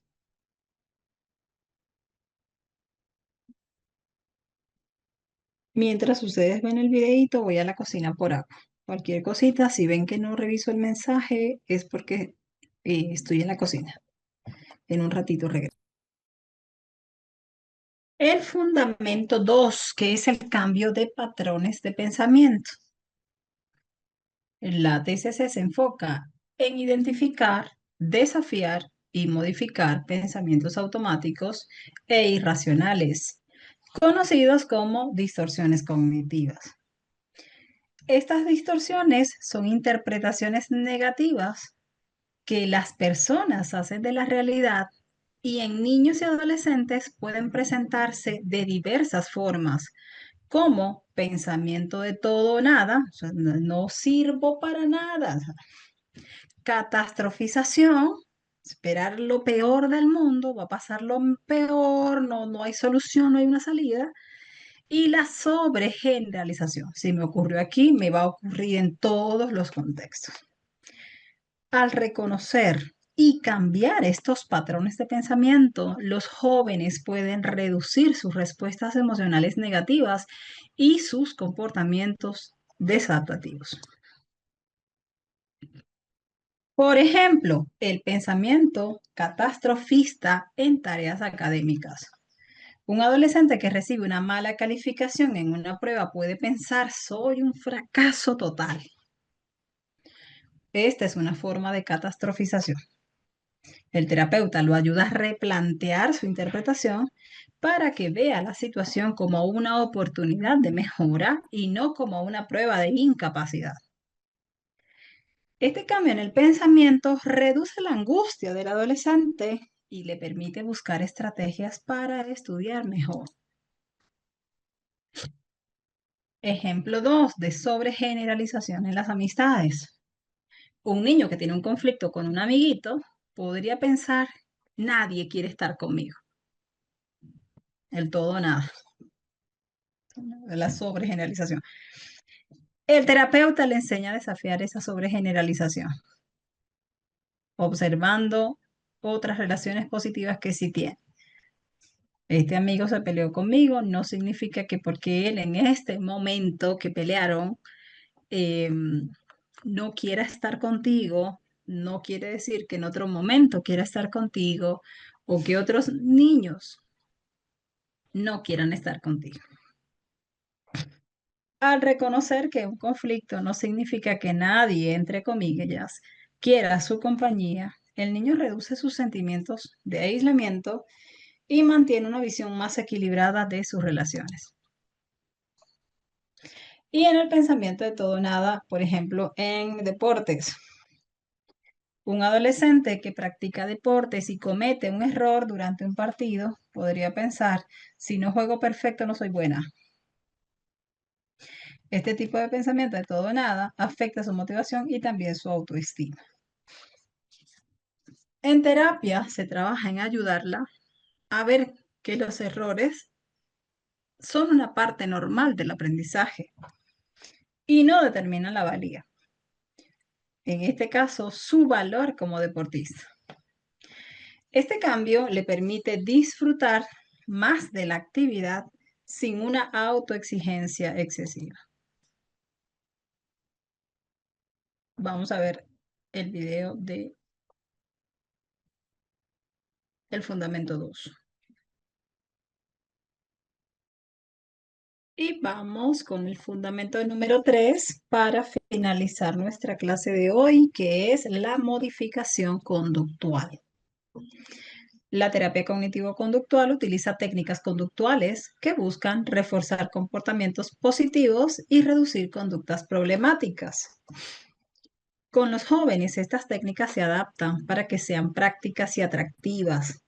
Las técnicas conductuales incluyen el refuerzo positivo, la exposición gradual a situaciones temidas y la planificación de actividades que incrementen el bienestar.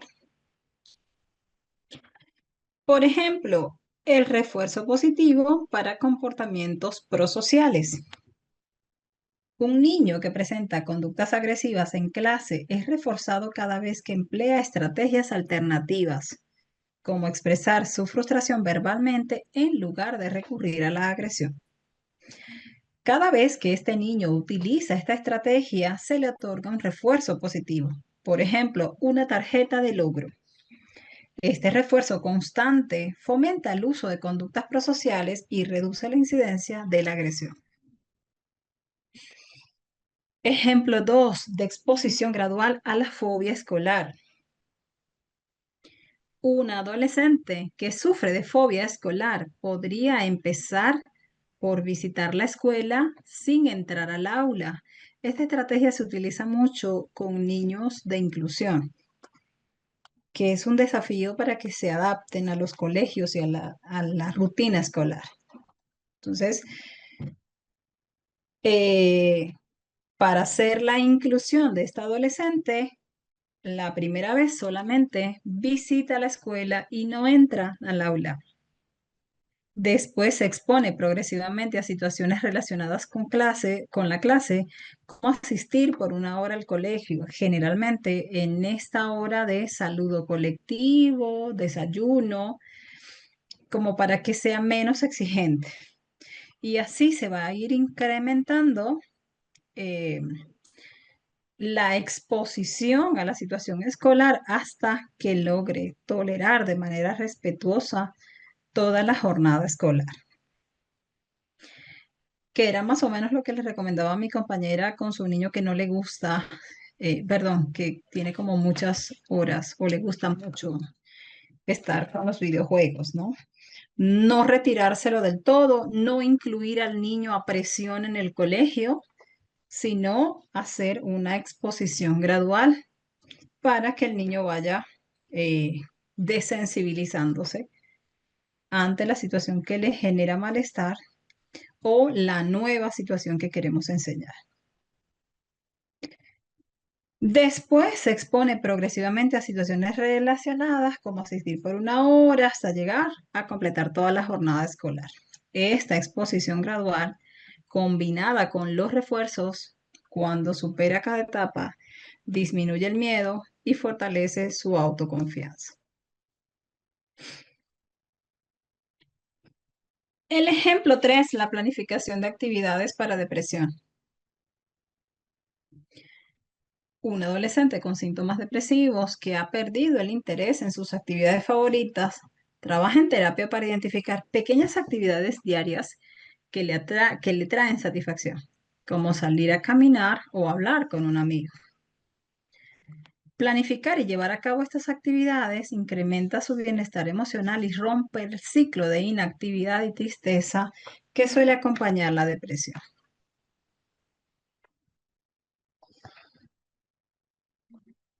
Vamos a ver si tengo video para este.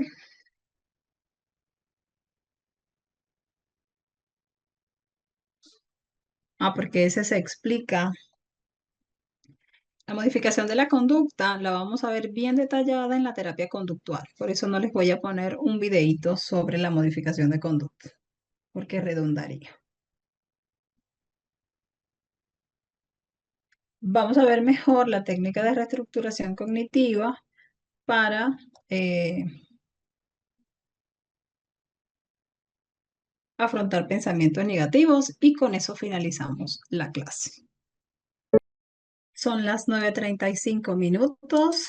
Con esto finalizamos nuestra clase de hoy. Los espero mañana para ver un recuento del paso a paso de la terapia cognitivo-conductual, la creación del plan personalizado, la evaluación y comenzamos con la terapia conductual, ¿no?